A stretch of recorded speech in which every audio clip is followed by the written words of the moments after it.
Olá, meu nome é Débora Detma Matos, sou professora do Departamento de Ciências Jurídicas da Universidade Federal do Piauí. Fui convidada a fazer algumas exposições e algumas ponderações a respeito de poder constituinte e separação de poderes pelo grupo de pesquisa do República, coordenado pelo professor Nelson Matos. Queria desde já dizer que é um prazer estar aqui presente. É uma apresentação bastante informal sobre essa temática, bastante até superficial. Vou tentar fazê-la em um tempo não muito prolongado, para poder obedecer ao desígnio que me foi dado de tempo, e, enfim, ponderar com vocês algumas inquietações e algumas indagações a respeito dessa teoria que envolve o poder constituinte e a separação de poderes. Para alcançar essa estratégia, eu vou adotar, tendo como base, a teoria de Sayes. Então, a partir da teoria de Sayes, que talvez seja um dos primeiros teóricos a definir e a conceituar a ideia de poder constituinte, eu vou estar fazendo, portanto, uma análise comparativa a respeito de como essa teoria da separação de poderes ela vai estar gerando visões distintas, ora horizontais, ora verticais, a respeito da separação de poderes. Então, eu separei aqui 4 problemáticas centrais para que nós possamos trabalhar. A primeira indaga se a organização dos poderes segue um desenho horizontal ou vertical na visão de Sayes. Como o Sayes ele tenta solucionar, dentro da sua teoria, o conflito entre os poderes, o que fazer no caso de eventual insubordinação do legislativo ordinário em obedecer à Constituição, e qual seria a contribuição de Sayes dentro da teoria da separação de poderes. Então, para poder alcançar esse objetivo, eu queria falar um pouco a respeito da obra de Sayes e como que ele vai estar compreendendo essa dinâmica entre a organização dos poderes dentro do Estado e a teoria do poder constituinte. Então, é importante que a gente possa falar um pouquinho a respeito desse período pré-revolucionário na França. Durante esse período pré-revolucionário, o Estado ele estava dividido em 3 classes ou 3 grandes grupos, que era o primeiro Estado representado pela nobreza, com um voto, o segundo Estado representado pelo clero, com um voto, e o terceiro Estado, que era representado pela burguesia e outros segmentos, tendo um voto. Então, a reclamação do terceiro Estado era que sempre o primeiro e o segundo se uniam, alcançavam a maioria de votos, e o terceiro Estado, portanto, ficava excluído, sempre perdedor em relação a essa questão. Somada essa problemática, né, havia uma questão relativa também à ausência de representação, ou seja, quais seriam as pessoas que estariam bem ou mal representadas dentro do terceiro Estado, já que havia uma baixa nobreza que estaria ocupando essas funções que na visão de Sayes não seria adequado. Então, Sayes ele começa a fazer uma crítica a esse modelo, que eu daqui a pouco vou estar explicando melhor, a partir da criação de um conceito de nação que ele deixa bem claro em sua obra, o que é o terceiro Estado. Então, ele diz que a nação é um corpo de associados que vivem sob uma lei comum e representados pela mesma legislatura. Nesse sentido, os nobres, por terem um direito à parte, instituem o império em império, o que não é o terceiro Estado, portanto, não é a nação. Então, perceba que aqui, Sayes ele fala que a nação ela vai ser composta por 2 características: aquele grupo de pessoas que se submete à lei comum e aquele grupo de pessoas que estão representados por uma mesma legislatura. E daí a gente já começa a verificar que a concepção de nação, portanto, ela não envolve aquele conceito de multidão, ela não envolve aquele conceito amorfo de um número indeterminado de pessoas, ela não se confunde nesse sentido com o conceito de povo. Né? Ele se refere, portanto, como nação, a um grupo específico, grupo esse específico que é regido pela mesma lei e grupo esse que representa uma mesma legislatura. Nós vamos ver daqui a pouquinho que esse conceito vai ser bastante problemático e muito criticado. Então, para Sayes, o cerne da controvérsia que havia em um primeiro momento seria a forma de cômputo dos votos dentro dos 3 estados gerais. Então, o que ele pedia? O que ele quer na obra dele? Ele quer, primeiro, impedir a elegibilidade de nobres e eclesiásticos dentro do terceiro estado. Ele quer ainda a influência igual à dos privilegiados e um número de representantes igual ao das 2 ordens juntas. Nós vamos ver que quando o terceiro Estado ele se declara em Assembleia Constituinte, esse pleito já não mais interessa aos revolucionários, porque agora o terceiro Estado, vai se confundir com a própria Assembleia Constituinte. E, por fim, ele não quer que os votos sejam feitos por estados, ele quer que os votos sejam feitos por cabeça. Então, de onde se tirava, de onde que se veio essa ideia da França em querer computar nobres, clero e burguesia em um voto em cada categoria? Ou de onde é que se estruturou isso? Então, o Sieyès ele fala, será que nós poderíamos dizer que a França tem uma Constituição? Essa é uma pergunta que Sieyès faz em sua obra, porque diversos defensores da monarquia diziam que sim, que a Constituição da França, ela não só existia, como ela era semelhante à Constituição britânica, que também tinha 3 potências, que também tinha 3, digamos assim, estados, que eram representados por diferentes potências, que seria a Câmara dos Comuns, a Câmara dos Lordes e o Rei. Sendo que a Câmara dos Comuns ela tinha a faculdade de instituir ou propor as medidas, e caberia à Câmara dos Lordes e ao Rei a faculdade que Montesquieu disse que é de impedir ou vetar, típico do antigo princípio do King in Parliament, ou seja, do rei no parlamento. Nós hoje sabemos que esses princípios eles estão profundamente modificados, seja porque a Câmara dos Lordes hoje, ao vetar, ela pode fazer com que o veto seja apenas suspensivo, já que a Câmara dos Comuns, na reforma de Tony Blair, ela já pode cassar esse eventual veto da Câmara dos Lordes, e o rei também, a rainha, né, há muitos séculos que já não emite efetivamente um veto, né, embora a sanção real, né, o Royal Assent, ele continue sendo exigido para completar, digamos assim, o processo de tramitação e aprovação das leis no Parlamento Britânico. Então, dentro dessa perspectiva do antigo princípio do King Parliament, dividir o legislativo em 3, ele fazia parte, né, de um processo em que só se consideraria aprovada uma lei na hora que houvesse a aquiescência dessas 3 potências. Mas Sieyès ele não concorda com esse princípio. Ele fala, dividir o legislativo em 3, no qual só uma parte fala em nome da nação, teria sido uma invenção tirada dos verdadeiros princípios, né? Muito pelo contrário, Sieyès vai dizer que esse tipo de articulação que existia na Constituição Britânica constituía um verdadeiro monumento gótico, né? E seguindo, portanto, a mesma linha que Rousseau fazia, no sentido de que, quando ele fala também, se refere à Constituição Britânica, diz que seria um boneco todo estilhaçado, né? Que se tira pescoço, se tira braços, se tira pernas e depois quer se montar tudo achando que vai se gerar um ser humano, quando na verdade toda a estrutura humana já foi perdida. Então o Sieyès diz, se reis e senhores não representam a nação, que na visão de Sieyès só uma Câmara faria isso, que seria os comuns, não poderiam querer nada no poder legislativo, pois só a nação pode criar leis para si mesma. Então ele pergunta, o que está fazendo aqui dentro do poder legislativo o rei e os lordes? E ele indaga, qualquer um que entre no corpo legislativo só tem competência para votar pelos povos se tiver sua procuração. Mas onde se encontra a procuração quando não existe eleição livre e geral? Então Sieyès aqui ele estava criticando o fato de haver dentro do poder legislativo representantes, ou participando do poder legislativo, representantes não eleitos, ou seja, não faria sentido, ainda que fosse com poder de veto, esse é um ponto interessante, ainda que fosse apenas com poder de impedir, não faria sentido pessoas não eleitas comporem o poder legislativo. Isso vai ser importante, então, para que nós saibamos que, nesse momento, você ter figuras como o executivo e o judiciário, inclusive, dentro do poder legislativo, não fazia o menor sentido dentro dessa concepção de Sieyès.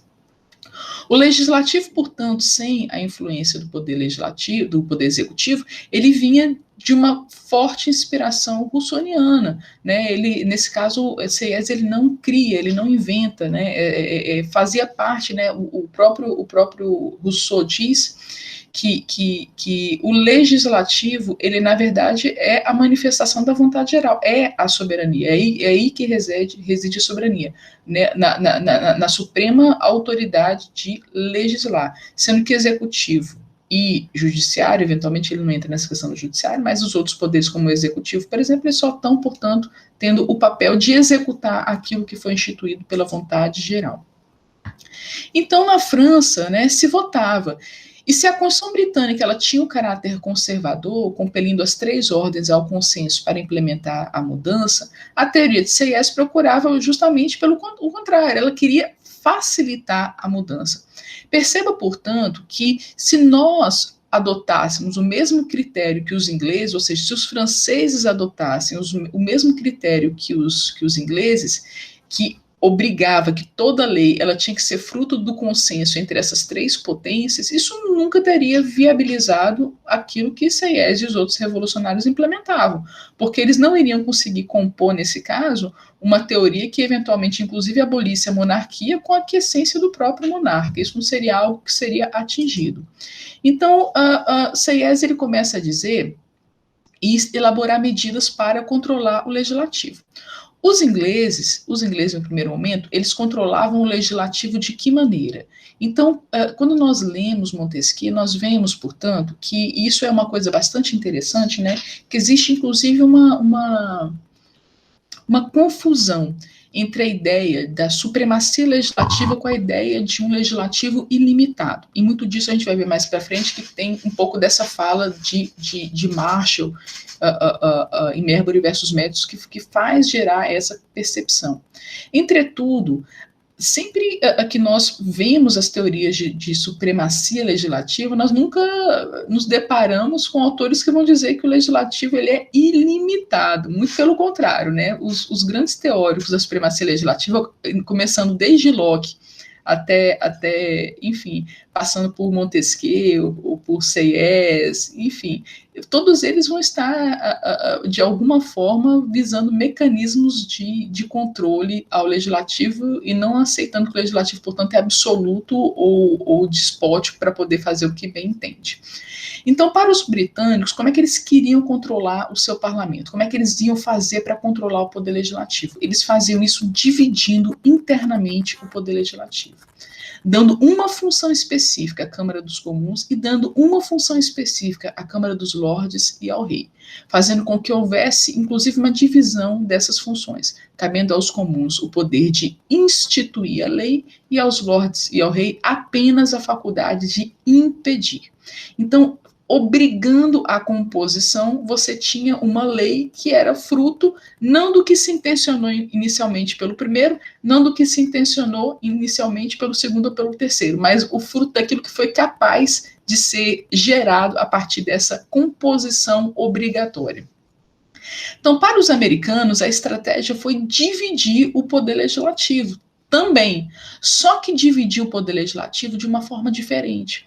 Eles organizaram a função de cada Câmara em um Senado e representantes, ou seja, adotaram também um mecanismo de bicameralismo e deram poder de veto ao presidente em um modelo muito semelhante ao princípio do King Parliament. A diferença é que, posteriormente, entrou dentro dessa figura do poder legislativo como uma espécie de legislativo negativo que teria também o direito de veto por meio da declaração de nulidade de uma lei à própria Suprema Corte.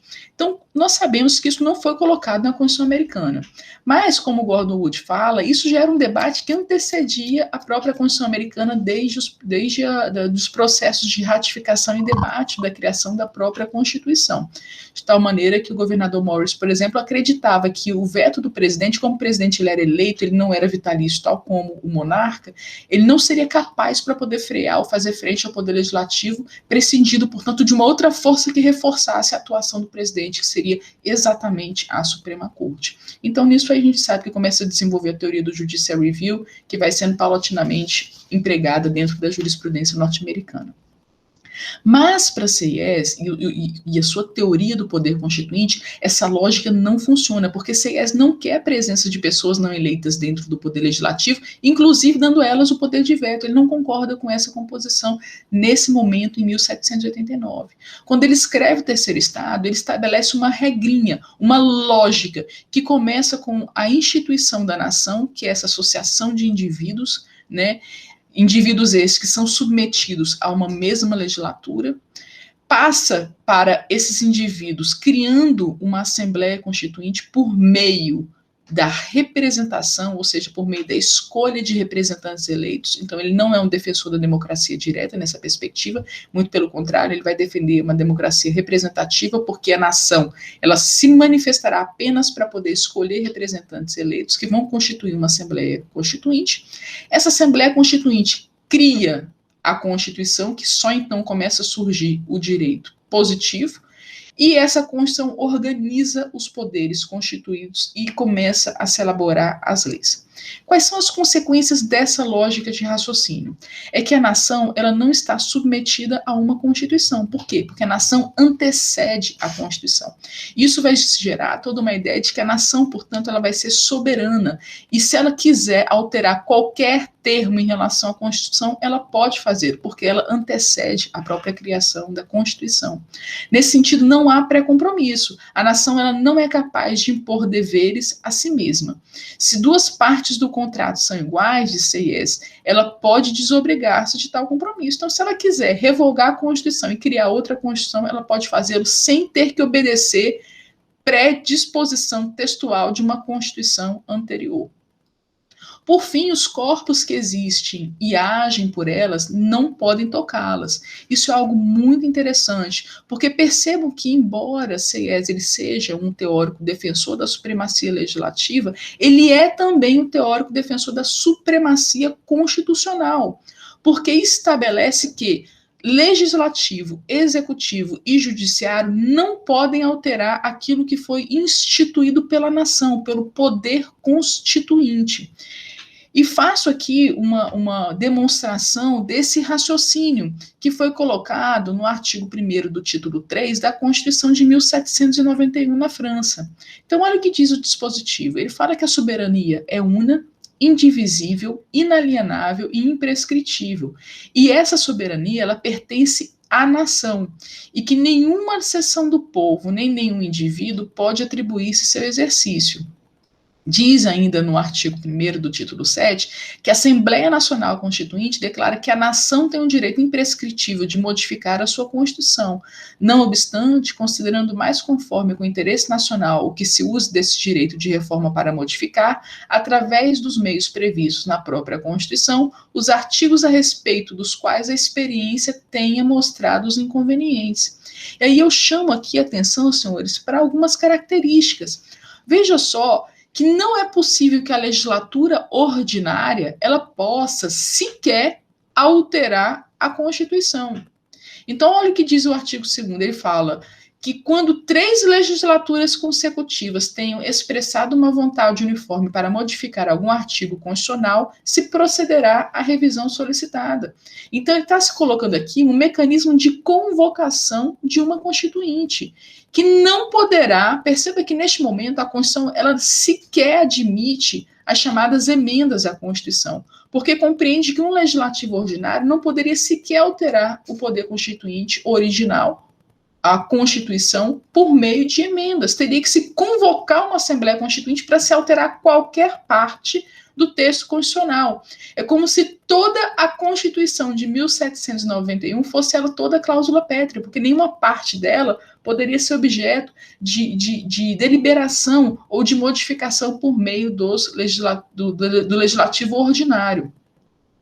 Né? E assim nós conseguimos, portanto, visualizar que essa ideia de supremacia constitucional ela ainda é bastante rígida, ela é bastante, digamos assim, radical em relação à separação do que é um legislativo constituinte e do que é um legislativo constituído, correto? E CIES ainda vai colocar o seguinte, no título 3 do capítulo 3 da seção 3, artigo 2º, vai dizer um dispositivo, né, que CIES vai fortemente criticar. Ele se manifestou contrariamente a essa disposição na Constituição de 1791, mas ele foi voto perdido, ele perdeu em relação a isso. Por quê? Porque dizia a redação vencedora que no caso do rei recusar o consentimento, o veto será unicamente suspensivo. quando o referido decreto for apresentado de novo ao término de 2 legislaturas seguintes àquela que foi apresentada pela primeira vez, se entenderá que o rei deu a sanção. Volto a dizer aqui, Sieyès ele não acreditava que o executivo pudesse ter parte dentro do poder legislativo para poder exercer o direito de veto, porque ele não era eleito, ele não era um representante da nação em nenhum aspecto. Então ele não entendia essa presença, ele não concordava com essa presença do rei dentro do poder legislativo. E quais são as críticas que Sieyès fez especificamente a esse dispositivo? Porque no caso da Inglaterra, o monarca podia exercer o direito de veto, mas ele dizia que na monarquia inglesa, diferente da Constituição francesa, não havia distinção entre poder constituinte e poder constituído. Por isso, o poder de prerrogativa expresso no veto e na dissolução do parlamento eram instrumentos para controlar um legislador ilimitado. Perceba que ele dizia, olha, na França, você tem que dividir o poder legislativo na Inglaterra, porque na Inglaterra não vai existir uma constituição escrita que é dotada de supremacia. Todas as leis gozam da mesma hierarquia. Na França, o poder constituinte ele é negado ao legislativo, ao executivo ou a qualquer poder constituído. E ainda Sieyès diz que, diferente dos federalistas americanos, ele crê que os ataques do executivo eram muito mais prováveis do que os ataques do legislativo, diferente do que, portanto, os federalistas acreditavam. E ele diz que, apesar dele acreditar que o executivo é mais perigoso que o legislativo, ele parte do pressuposto de que qualquer poder constituído pode querer atacar o outro. Então ele falava, vocês não podem achar que só o legislativo é que vai ser o mais perigoso. O perigo pode surgir de qualquer lugar. Então, por essa razão, o remédio precisa ser igual a todos os poderes constituídos, a todos os departamentos. A defesa tem que ser igual a todas e não apenas a um. Ou seja, não faz sentido você dar o direito de defesa apenas ao executivo ou dar o direito de defesa apenas ao judiciário. O veto, na perspectiva de Sieyès, ele é um remédio pior do que o mal, porque se o legislativo pode estar errado, o executivo ou o judiciário também poderiam estar errados em realizar um veto, ainda que no caso do executivo fosse um veto meramente suspensivo. Em terceiro lugar, ele diz que se fosse para considerar quem teria maior chance de acerto, por ser um órgão coletivo e estar sob a influência do povo, já que eram eleitos, essa balança ela penderia para o legislativo e não para um departamento hereditário e inamovível. Então ele dizia, olha, se existe o risco de algum departamento, de algum poder estar errado dentro desse mecanismo, eu acho que o que tem menos chance de estar errado é o legislativo, porque pelo menos ele possui, por meio das eleições, um mecanismo de correção.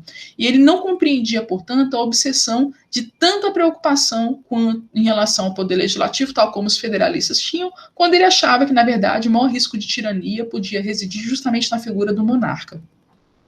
Por fim, o reconhecimento da indivisibilidade da Assembleia Nacional para Sieyès implicava sua unidade de decisão e não em sua unidade de discussão. Então, para Sieyès, aquilo que se fazia na Constituição inglesa em se separar o direito de suspender do direito de fazer ou do direito de agir era absolutamente reprovável. Para ele, seria muito melhor, nessa perspectiva, você adotar por um bicameralismo dentro do próprio poder legislativo do que permitir que outros departamentos pudessem, como executivo e judiciário, fizessem essa fiscalização do poder legislativo.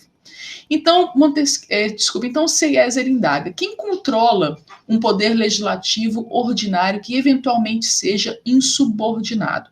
Quem que será o juiz constitucional? Ou seja, se eventualmente a Constituição prescreve determinado dispositivo, ou prescreve determinado mandamento, e o legislativo ele resolve fazer uma lei que ofende ou que eventualmente é contrária àquilo que está disposto no texto constitucional, o que fazer, então, em relação a esse legislativo?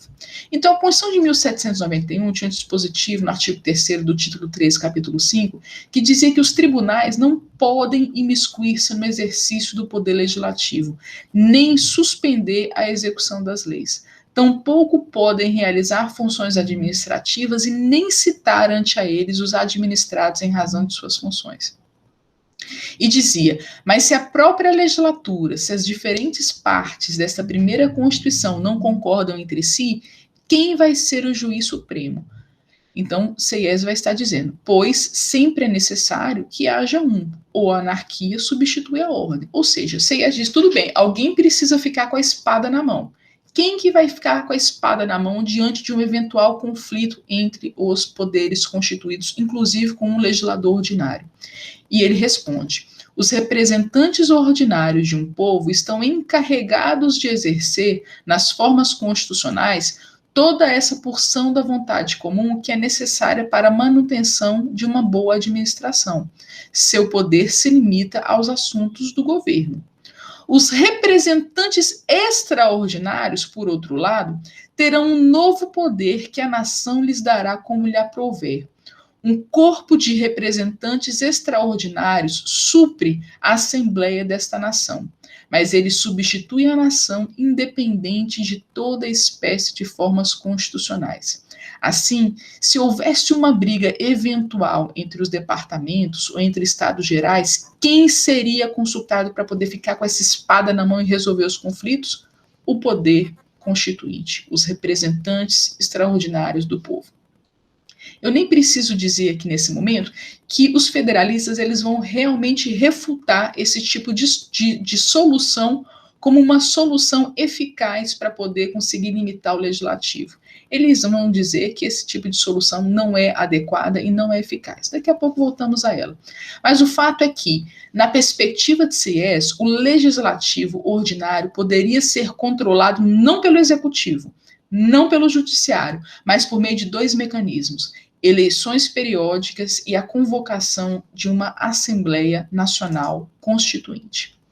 CIES, contudo, ele vai começar, com o decorrer do tempo, a mudar a sua própria visão e a sugerir soluções que se contrapõem ou são pelo menos um pouco diferentes daquilo que eu acabei de dizer que ele coloca em 1789.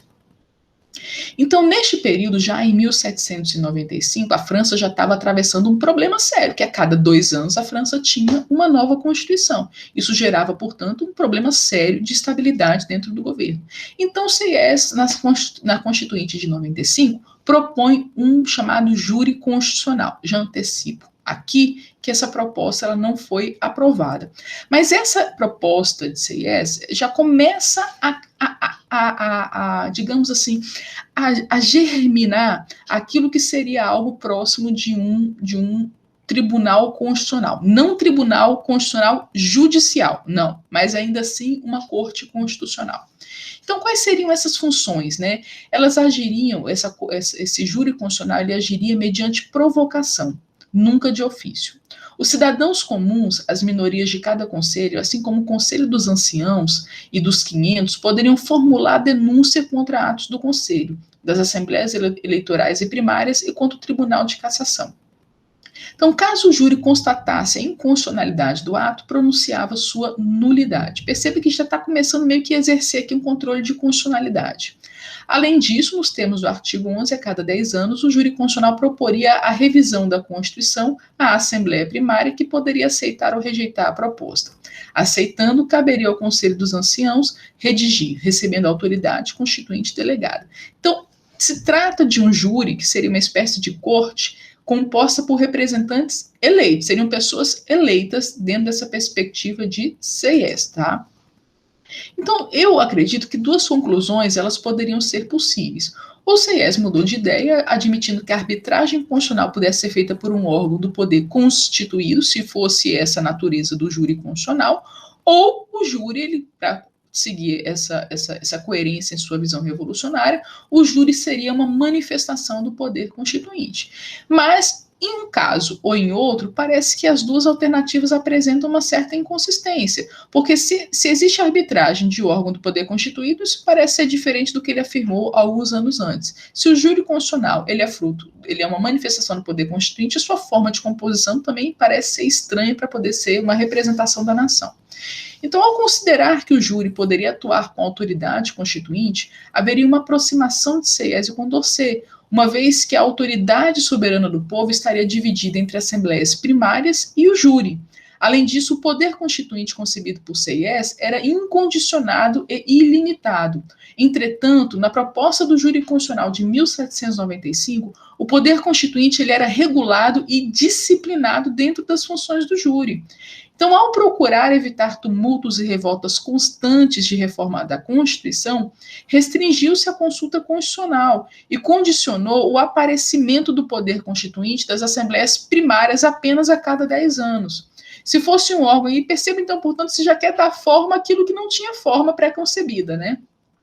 Se fosse um órgão do poder constituído, haveria dúvida sobre sua legitimidade em restringir o poder constituinte, legando à Assembleia apenas a faculdade de aceitar ou repudiar as proposições do júri. Sendo, porém, um órgão do poder constituinte, ele era incapaz de agir de ofício e de alterar a Constituição, portanto, dependendo da manifestação da Assembleia. Daí porque nós dificilmente poderíamos categorizá-lo dessa forma.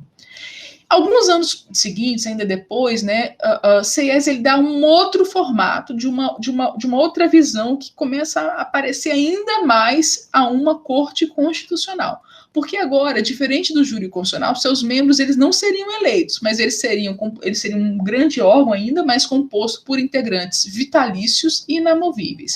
Esse órgão era chamado de Senado Conservador.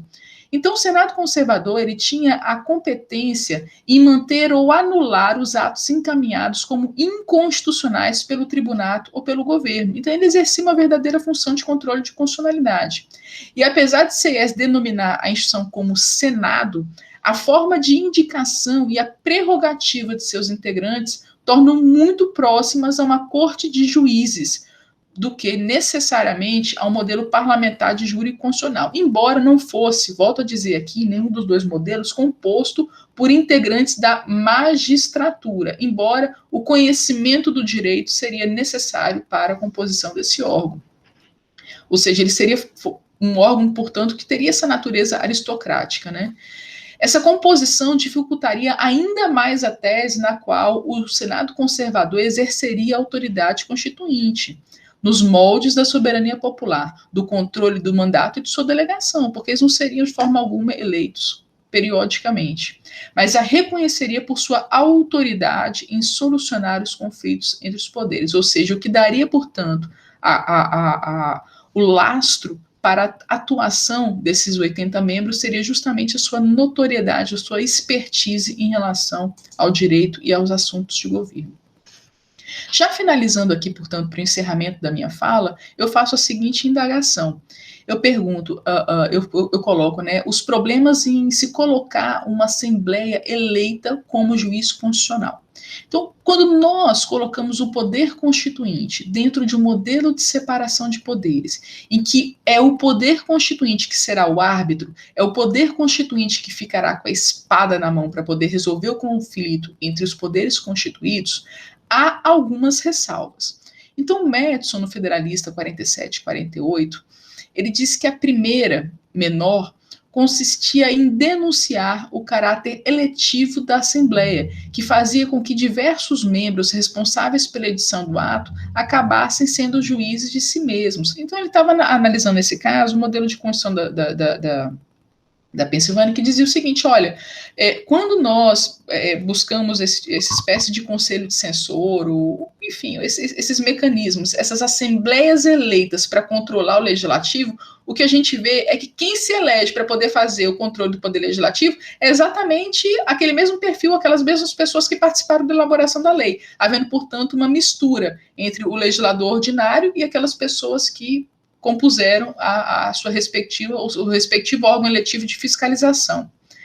Então, a segunda parte do pressuposto que a imparcialidade também seria comprometida, mesmo que seus integrantes não tivessem vínculos anteriores com departamentos. Ou seja, ainda que essas pessoas, a gente gerasse uma cláusula de inelegibilidade para a composição dessas assembleias eleitas, por quem já exerceu o mandato no legislativo, ele ainda assim haveria um comprometimento da imparcialidade. Por quê? Porque haveria necessariamente uma natureza partidária das eleições na composição dessas cortes.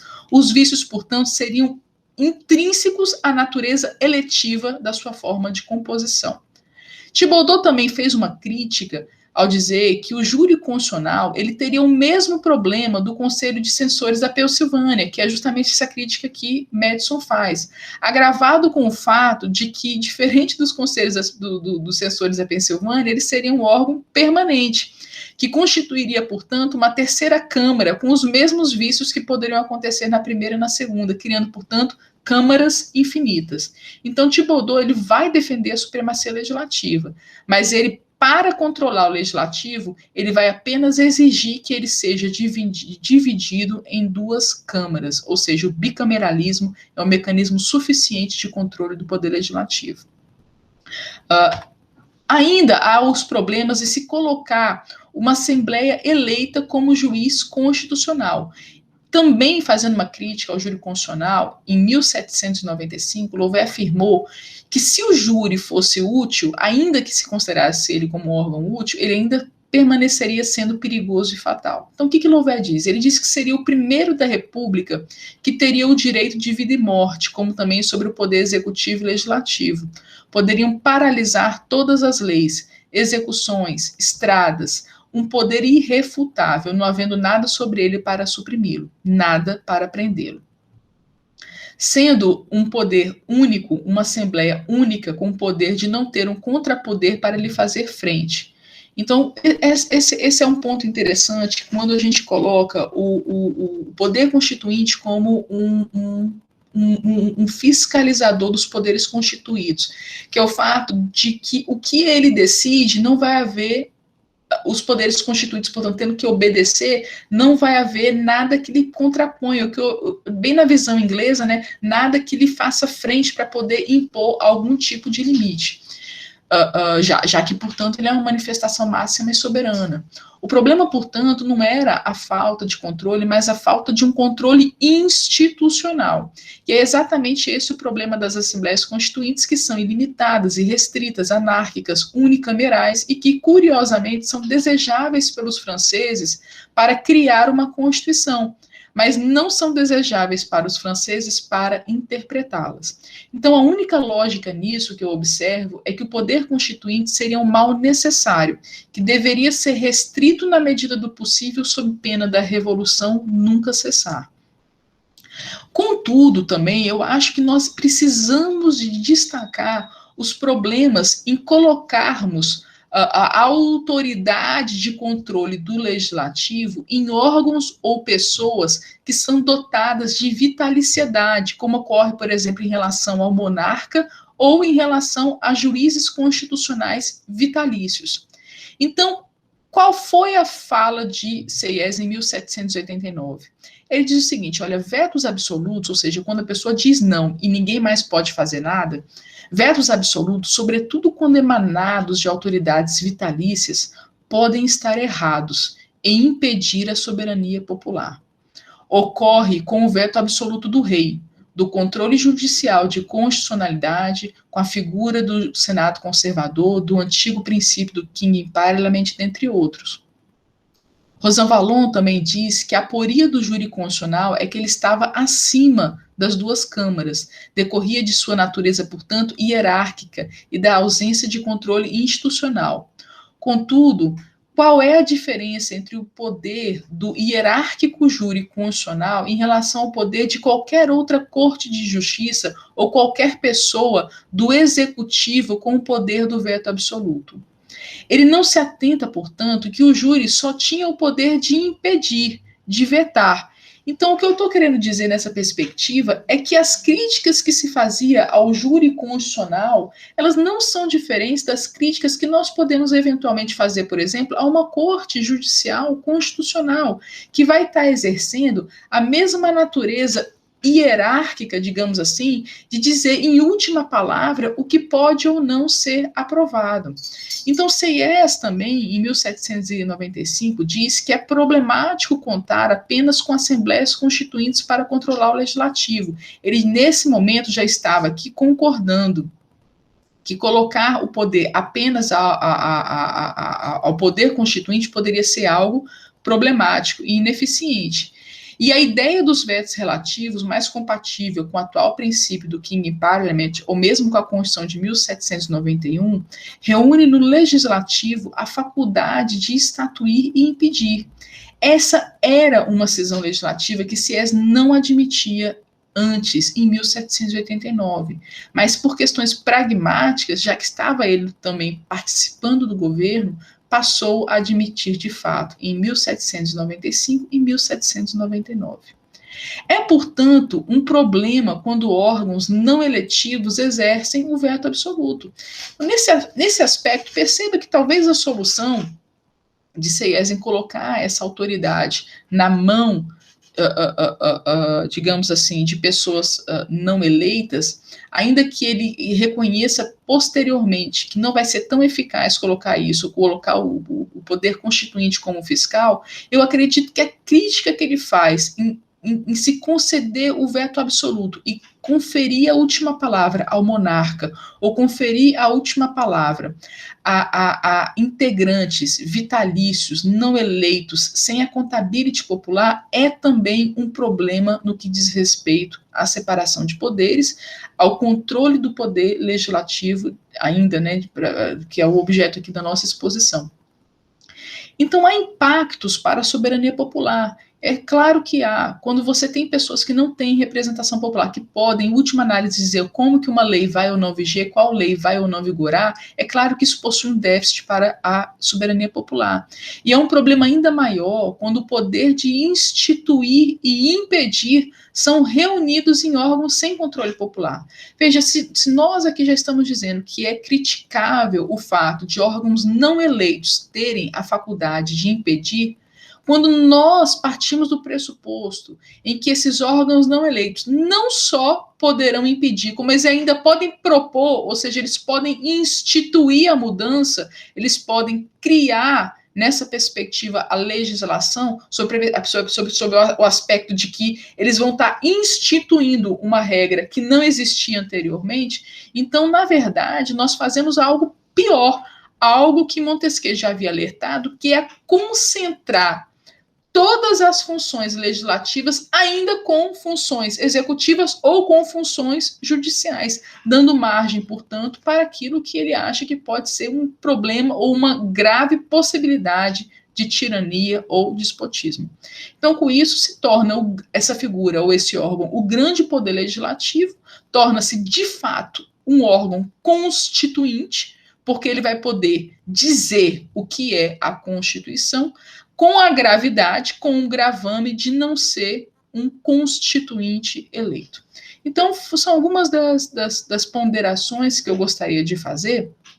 Faço aqui, interrompo aqui a apresentação do slide. Claro que pelo tempo que eu tenho não dá para enfim, para poder se discutir tudo que eu gostaria de discutir, mas, enfim, ficam aqui levantados alguns questionamentos, alguns problemas em relação à democracia, em relação ao Judicial Review, mas que eu tenho aqui mais o objetivo de levantar inconsistências em ambos os modelos, porque eu acho muito interessante a gente falar isso, né? Não existe uma proposição, né? Se existisse, ela já teria sido patenteada, mas não existe uma proposição no que diz respeito ao controle dos poderes que seja isenta de críticas.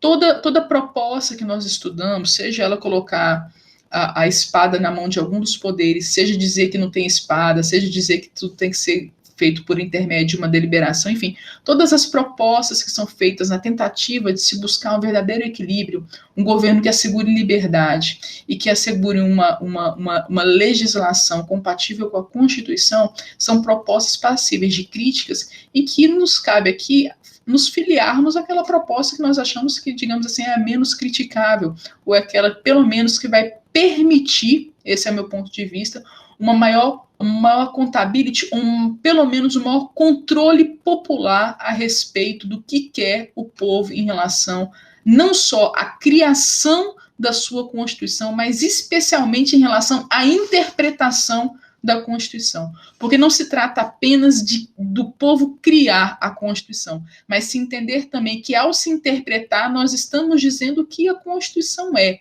e existe a necessidade de haver também uma certa ingerência popular, pelo menos para corrigir interpretações equivocadas a respeito do texto constitucional. Então, quando nós preconizamos mecanismos em que esse mecanismo de correção por meio de vetos absolutos não é contemplado, nós estamos, de fato, perante uma situação em que pode eventualmente ocorrer um déficit em relação à soberania popular. Então, são essas ponderações que eu faço. Agradeço o tempo que me foi designado. Muito obrigada.